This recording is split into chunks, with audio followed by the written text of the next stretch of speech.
Okay, we have 16 members present. The rest of them will come in just a second.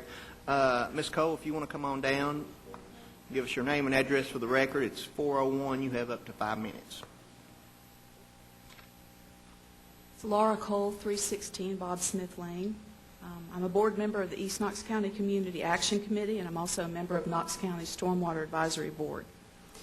I came here today to talk to you about stormwater, but I'm not going to talk about the technicalities of the ordinance. I want you to see what stormwater runoff looks like from my back porch, and I want you to see what keeps me up at night.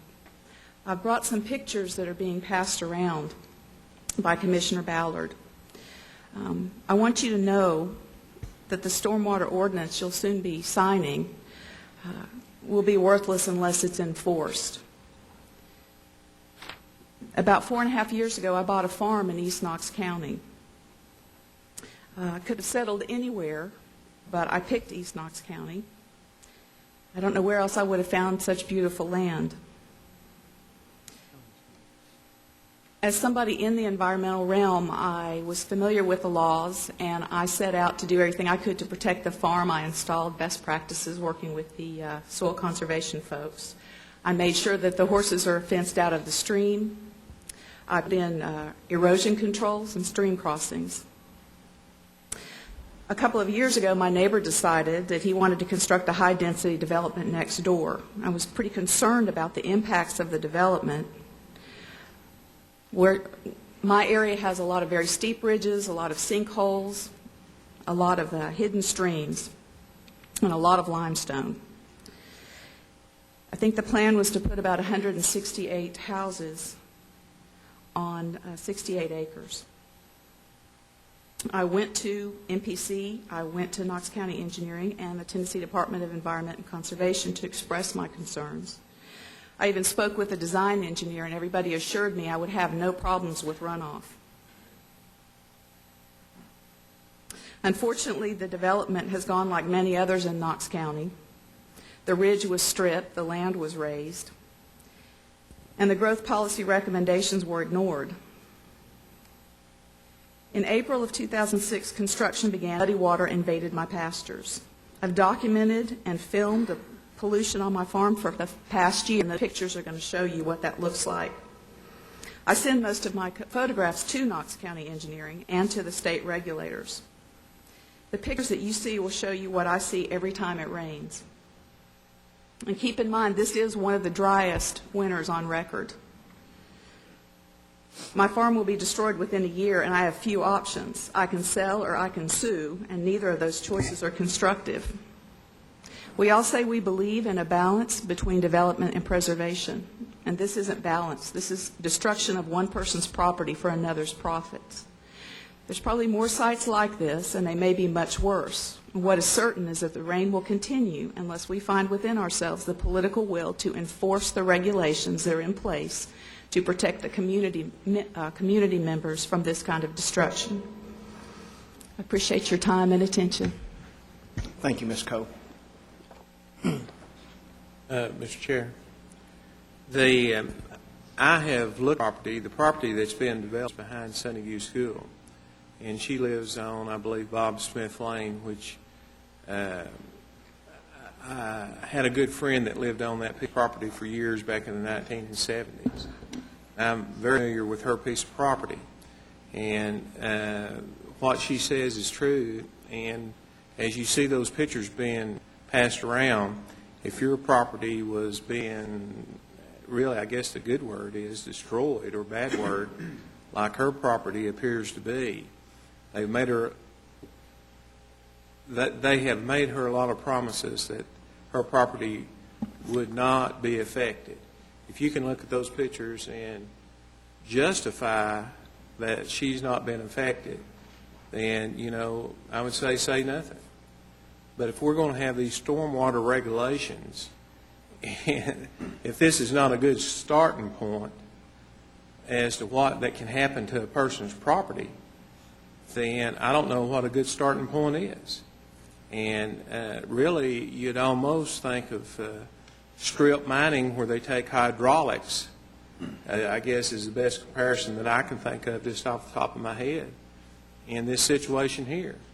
Now, as she states, she's been to several people in Knox County. She's trying to work with Knox County and be a representative on the stormwater. And she's basically at her wit's end, and I'm sort of at her wit's end, because this is something that needs to be addressed. If she goes to codes, and I see Bud's here, I don't know if MPC is involved in anything like this. If you, I'll issue the permits for so you wouldn't be involved in this at all. We would be involved in it in terms of the overall review of any plans that come before us that require our review. In terms of permitting, that comes. They do have storm drains. I've looked at it. They do have storm drains. If their concept plan and stuff fails, then that doesn't fall back to you. That goes to our engineering department. I mean, in other words, they've gone out there and they've dug and they've put drains and they've put dams. Now, this water, it's just basically a mudslide when it rains. It's going into the creek, which goes into the Holston River. And you can offer no help as to the people putting it. Obviously, it's not working. Now, if they go through the motions and they hope for the best, but if it's not working, that doesn't come back to you. That goes to engineering in Knox County. That's correct. Are there any other places that we can point her besides that, or is that where it starts? Point her to the mayor's office. I mean, if there's him and Bruce Wietrich, I mean, if there's additional drainage coming off of a project, then somebody's in violation of codes already out there. And, you know, she is on the Stormwater Committee, and if we don't help her, and she's trying to help us, and she's being ignored, then I think we definitely need to send a message to either codes. And I would say, as far as my dealing with codes, they've always went out and they've always done something, so I've not had any disappointment with them. But when I look at those pictures right there, there's a lot of disappointment. And I don't know if I need to make in a way of a motion that we refer it to the mayor's office, or that engineering has been out there and looked at it. Then we need to do something for this lady today that has some teeth in it, that this problem is addressed within a week. And I don't know how to go about it, but I see some lights on. I'll ask other people maybe for suggestions on how that we can handle this.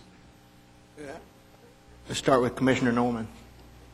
I guess I'd like to ask Chris Granju if he could come and speak to the issue, or if he's familiar with the issue. And certainly Ms. Cole's problem is it's a dramatic one, and it needs to be addressed, and it's an indicator of where we are in Knox County in terms of our stormwater issues and in terms of land use planning. I think it indicates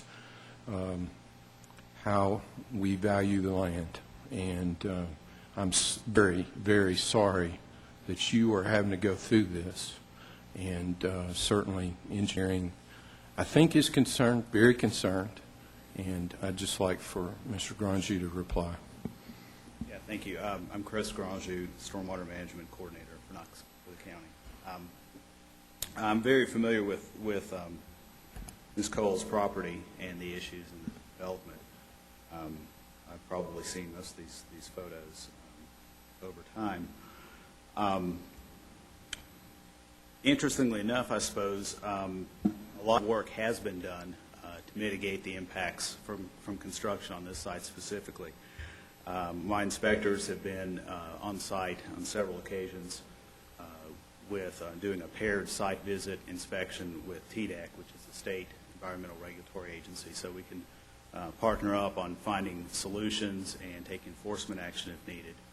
And in fact, I believe that actually a representative from EPA in the Atlanta Region 4 office visited the site as well.